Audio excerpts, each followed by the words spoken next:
Y'all already know what it is. It's your boy Dollars No Change. If it ain't about money, it ain't about a thing. Listen, your boy's back with another reaction video. Listen. Before I get into the video, like, share, comment, and subscribe to the channel at Dollars No Change TVs. You dig? Listen. The word around the street is that Michael Jackson is alive. And not only that he's alive, he's here to tell the world that he never been dead. And he faked his death the whole time. Now, I don't know how true this is, but it's a video that I got right here on the screen that's stating that he's about to expose the truth. That he been faking his death the whole damn time. Listen. Woo! Listen. Do y'all know how powerful and impactful that would be if Michael Jackson was never dead? Like, really think about it. Michael Jackson was never dead. He faked his death the whole time. This will be the most viral story in the motherfucking world. But, with that being said, right, let's get into this motherfucking video, you dig? Listen. Has Michael Jackson been gone now? It's been a while. And it's still, like, crazy to me that there's still conspiracy theories coming out till this day about him. And I'm a victim of it. Clearly, you see, I click right on it to see what they're talking about.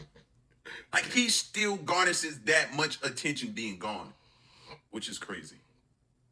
Here we have one. It don't even matter what the title. Yo, but quick question though. What if these conspiracy theorists ain't lying and Michael Jackson is really alive? What if though? Because a lot of the things that these conspiracy theorists predicted actually came true. You feel me? Let's take The Simpsons. The Simpsons predicted that Trump was gonna get assassinated. Didn't Trump not get shot at and got shot in his ear? The Simpsons predicted that the World Trade Center, 9/11, airplanes was gonna run into it. Did that not happen? Listen. Oh, let's just see what they're talking about. This is Neverland, the currently for sale former home and playground of music icon Michael Jackson. Michael Jackson disappeared from the spotlight, only to return and reveal secrets that shook everyone. From the magic of his music to the haunting shadows of Neverland, Michael's life wasn't what it seemed. Let's find out how, as he battled the media, loneliness, and his own demons, the truth behind his disappearance slowly began to surface. The rise and fall of the King of Pop. The world knows Michael Jackson as the King of Pop, the artist who shaped music and left an impact that cannot be overstated. But beyond the moonwalk and the record-smashing albums, there is another story, one filled with scandal, betrayal, and immense pressure that never seemed to let up. This legend in every sense was also a man whose life turned into a spectacle for everyone to dissect. And behind the spotlight lay a truth that would change everything we thought we knew about him. The icon's rise to fame was nothing short of incredible. He came from a small house on Jackson Street in Gary, Indiana. It was a cramped life with 10 kids, a steelworker father who did not know how to be gentle, and a mother trying her best to keep the family afloat. I mean, did any father back then know how to be gentle? That ain't what I heard. I heard like majority of the fathers were like Joe Jackson. You know, he was just the one put on display because his kids eventually made it into the industry, became famous. Like, but a lot of fathers were like that. And that's not an excuse. I'm just painting a picture of the times back then. You know what I mean? Like, yeah, he's definitely not lying. I'm gonna tell you, like, my stepfather whooped my ass so bad I peed on myself. This is no cap. Like, you can even ask my sisters. My sisters this. Like, anybody that know me, that been in my family circle, know this. Like, my stepfather didn't play no games. Like, my stepfather Massey didn't play no games. But that nigga whooped my ass so bad I peed on myself. You dig? Listen. Shit was real back in them days. show me a lot of fathers who weren't that way. If I died tomorrow, I would want every neuropathy sufferer, including you, to know this. It sounds crazy, but give me 60 seconds. Among those kids, the young performer stood out. Off stage, he was shy, almost like he wanted to disappear. But once in the spotlight, he transformed into something entirely different. It was almost magical. People knew they were witnessing something rare even when he was just 6 years old. The household was not about fun or play. It was about survival through music. The patriarch Joseph cared only about results. Practice was not optional, and it was not fun either. It was grueling, sometimes lasting, until their feet ached and their voices gave out. Especially for the youngest, mistakes were unacceptable. Joseph's relentless approach made sure of that. But even with all the pressure, the boys' talent shone brightly. And soon enough, the Jackson 5 went from local talent shows to signing with Motown Records. That was the beginning of everything. In 1969, the Jackson 5 exploded onto the music scene. Their first single, I Want You Back, was an instant hit. His voice had a soulfulness and vulnerability that felt far beyond his 11 years. And on stage, he was not just singing. Well, just seeing that picture of him and us knowing what eventually he would look like down the line, I still to this day don't really understand what he did to himself or how did he go from this to that. You know, I've heard all of the vitiligo and the this, that, and the third, or the bleaching of this.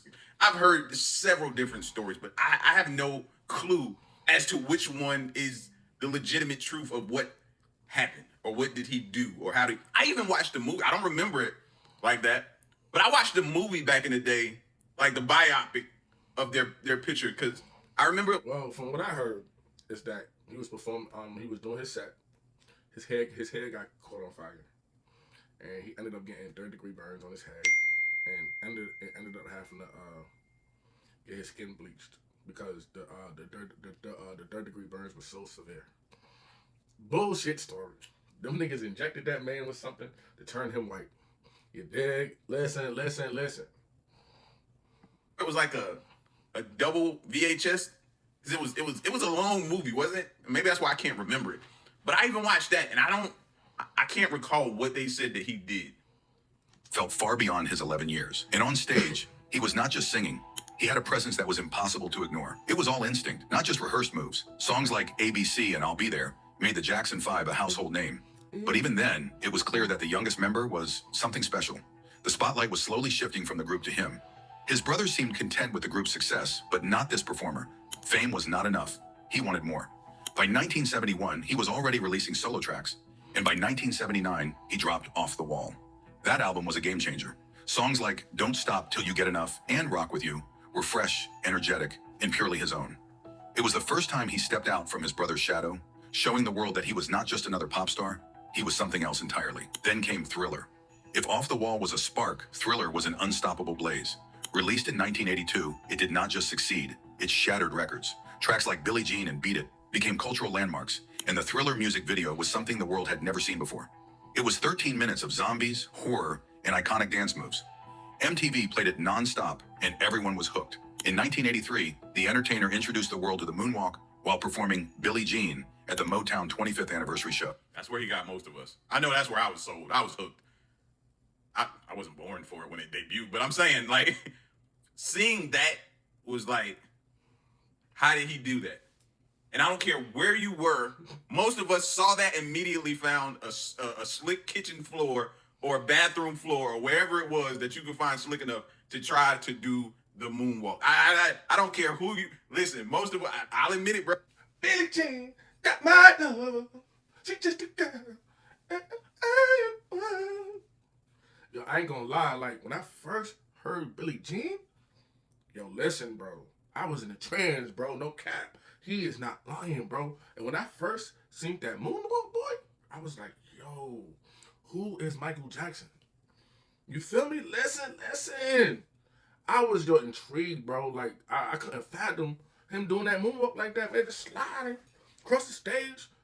But Thriller, Billie Jean, caught me, man. You feel me? Listen, I was a fan ever since. You dig? Listen.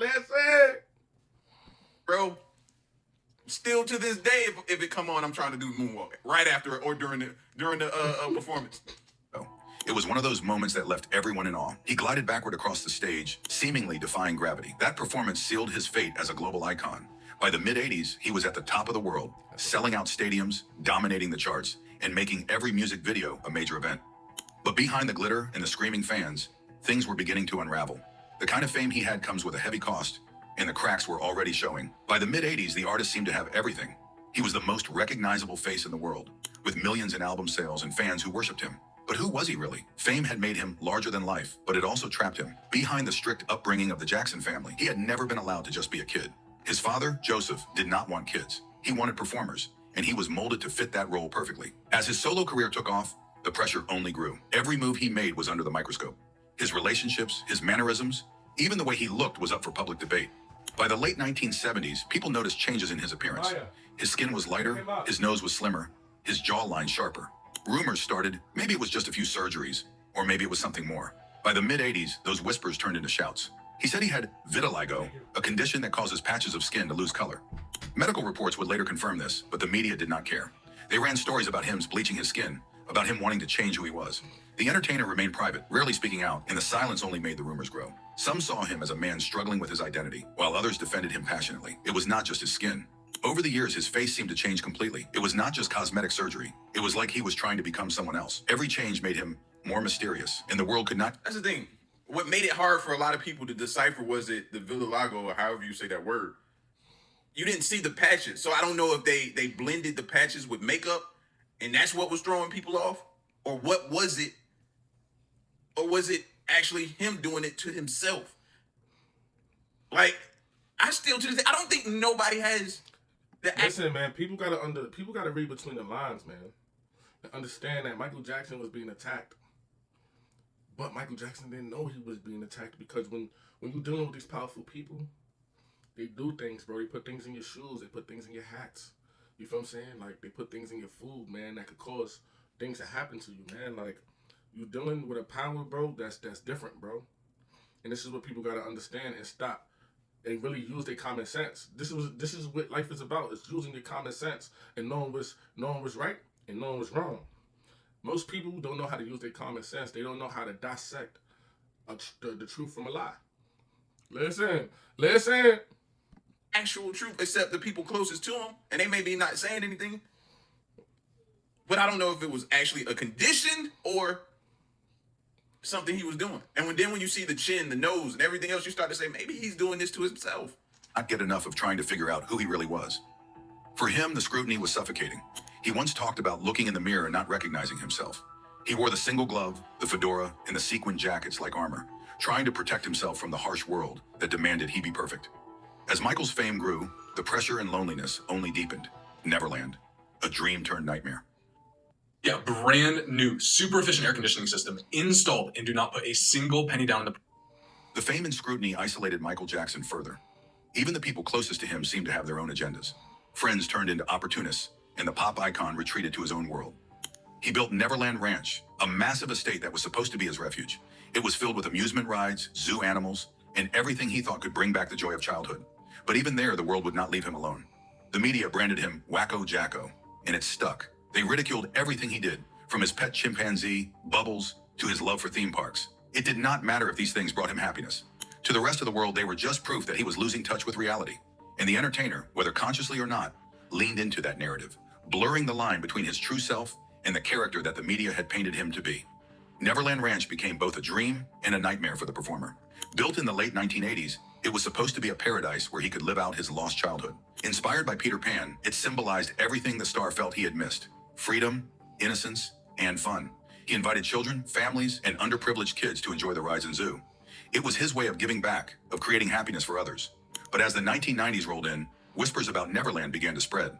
In 1993, the first child molestation allegations surfaced, and Neverland became the center of the controversy. What once seemed like a magical escape now looked suspicious. The media had a field day. His relationships with young boys became the focal point, and sleepovers at Neverland were painted in the worst light. He defended himself, insisting that it was innocent, that he only wanted to give children a place to feel loved and safe. But the damage was done. He settled the 1993 case out of court, but the world never looked at him the same way again. Do you think there was anybody around him that could get through to him logically and be like, Mike, I know what you're trying to do, but do you understand what it looks like? Like, are there any people around him at that stage of his life that are not yes men?